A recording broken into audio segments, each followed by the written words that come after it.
সানা smile education সেন্টারে স্বাগত জানিয়ে আজকের পর্বটি শুরু করছি। আজকে তোমাদের জন্য নিয়ে চলে এসেছি তোমরা যারা সপ্তম শ্রেণীর দ্বিতীয় পর্যায়ক্রমিক মূল্যায়ন পরীক্ষা দেবে তোমাদের জন্য রায় ও মার্টিন প্রশ্ন বিচিত্র থেকে আজকে সমাধান করে দেখাবো পরিবেশ ও বিজ্ঞান বিষয় মডেল নম্বর 9, অর্থাৎ 9 নম্বর স্কুলের যে সমস্ত ছোট ও বড় প্রশ্নগুলি আছে সমস্ত প্রশ্নের উত্তরের সমাধান করে দেখাবো। চলো দেরি না করে মূল বিষয়ে যাওয়া যাক। দেখো প্রথমে কী আছে, একের নিম্নলিখিত প্রশ্নগুলির উত্তর দাও। প্রথমে আমরা ফিজিক্যাল সায়েন্সটা সমাধান করব, তারপরে লাইফ সায়েন্সটা। একে আছে কি সত্য বা মিথ্যা লেখো। নিকেল একটি চৌম্বক পদার্থের উদাহরণ, এটা সম্পূর্ণ সত্য, তাই পাশের মধ্যে সত্য লিখে দিলাম। পরবর্তী দেখো দুই কী আছে, একাধিক সেল এর সমবায়ে কি তৈরি হয়, এর সঠিক উত্তর হবে ব্যাটারি। তাহলে উত্তরটি পাশে লিখে দিই, ব্যাটারি। পরবর্তী প্রশ্ন দেখো কী আছে, 3 জায়গার বায়ু শক্তি ব্যবহারের একটি সুবিধা লেখো। চলো প্রশ্নের উত্তরটা দেখো, দেখে নাও। বায়ু শক্তি ব্যবহারের সুবিধা সুন্দর করে দেওয়া আছে, সুবিধা দেওয়া আছে, অসুবিধা দেওয়া আছে, দেখে নাও।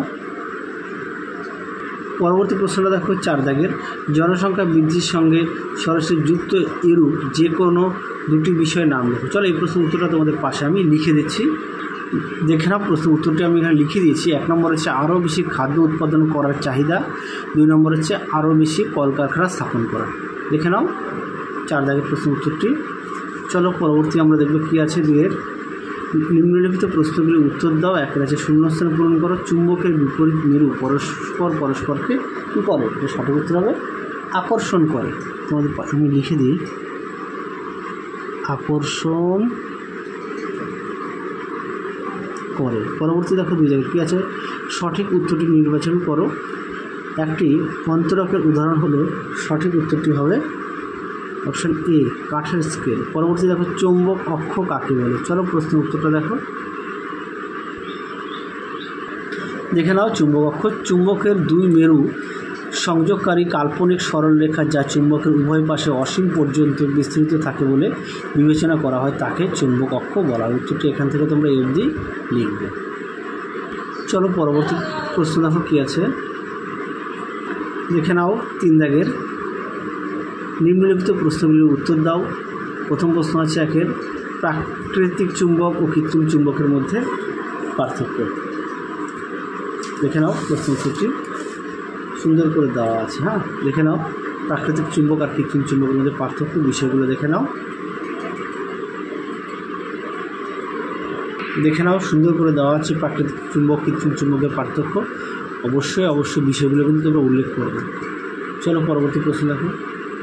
পরবর্তী প্রশ্ন দেখো, চুম্বকের উদাসীন অঞ্চল কাকে বলে। উত্তরটা দেখো, দেখে নাও প্রশ্নের উত্তরটি। চুম্বকের 2 মেরুর মধ্যবর্তী যে অঞ্চলে চুম্বকের আকর্ষণ বা বিকর্ষণ ক্ষমতা থাকে না তাকে উদাসীন অঞ্চল বলে। একে অনেক সময় ভবঘুরে অঞ্চলও বলা হয়। তাহলে উত্তরটা এখান থেকে এই অবধি লিখবে। চলো পরবর্তী প্রশ্ন দেখো কী আছে। পরবর্তী দেখো কী আছে 2 জায়গার, মুক্ত বর্তনী ও বদ্ধ বর্তনী কাকে বলে। উত্তরটা দেখো। তার পরবর্তী দেখো কী আছে, সোলার ক্যালকুলেটরে কোন শক্তিতে রূপান্তরিত হয়। উত্তরটা হচ্ছে আলোক শক্তি তড়িৎ শক্তিতে রূপান্তরিত হয়। আলোক শক্তি তড়িৎ শক্তিতে রূপান্তরিত হয় সোলার ক্যালকুলেটর। আচ্ছা, এটা দেখো মুক্ত বর্তনী ও বদ্ধ বর্তনী কাকে বলে। উত্তরটা দেখাই, দেখে নাও প্রশ্ন উত্তরটি। মুক্ত বর্তনী আর বদ্ধ বর্তনী কাকে বলে, দেখে নাও সুন্দর করে দেওয়া আছে।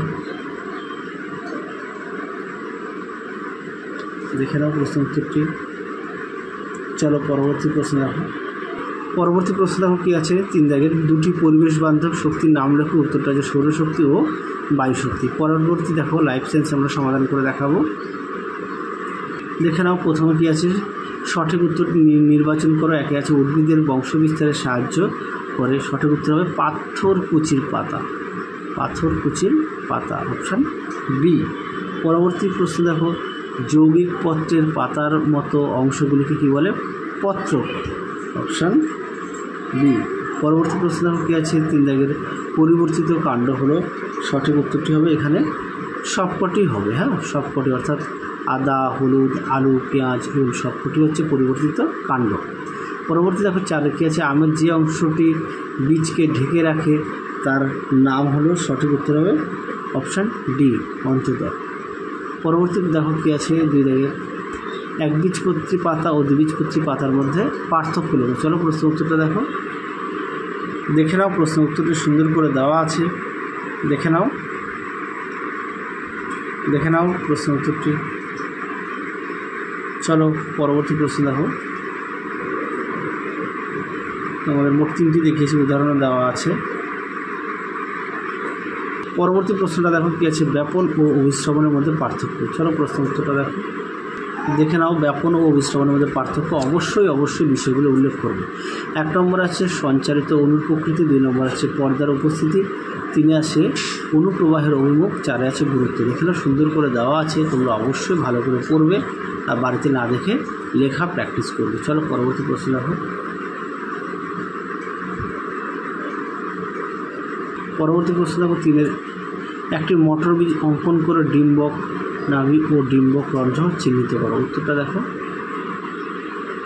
দেখে নাও প্রশ্ন উত্তরটি। ডিম্বক নাভি, ডিম্বক রন্ধ্র, হ্যাঁ, দেখে নাও, সুন্দর করে দেওয়া আছে।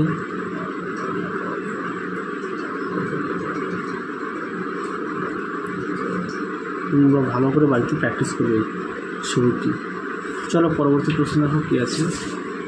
পরবর্তী অর্থাৎ শেষ প্রশ্ন, একটি আদর্শ ফুলের বিভিন্ন অংশের কাজ ছকের সাহায্যে দেখো। চলো প্রশ্ন উত্তরটা দেখো, দেখে নাও। প্রশ্ন উত্তরটি সুন্দর করে দেওয়া আছে, ফুল, বৃতি, দেখে নাও, সুন্দর করে দেওয়া আছে, কাজ, দলমণ্ডল, আচ্ছা, তারপরে দেখো পুংস্তবক, পুংস্তবকের কাজ, দেখে নাও, স্ত্রীস্তবক কাজ, সুন্দর করে দেওয়া আছে। হ্যাঁ, তোমরা ভালো করে বাড়িতে পড়বে।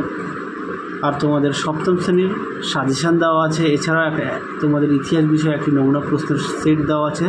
তোমরা যারা এখনও দেখোনি আমাদের প্লে লিস্টে গেলে পেয়ে যাবে। চলো তাহলে আজকের মতো এখানে সমাপ্ত করছি। আবার দেখা হবে খুব শীঘ্রই তোমাদের পরবর্তী ভিডিওতে। তোমরা সবাই সুস্থ থেকো, ভালো থেকো, টাটা।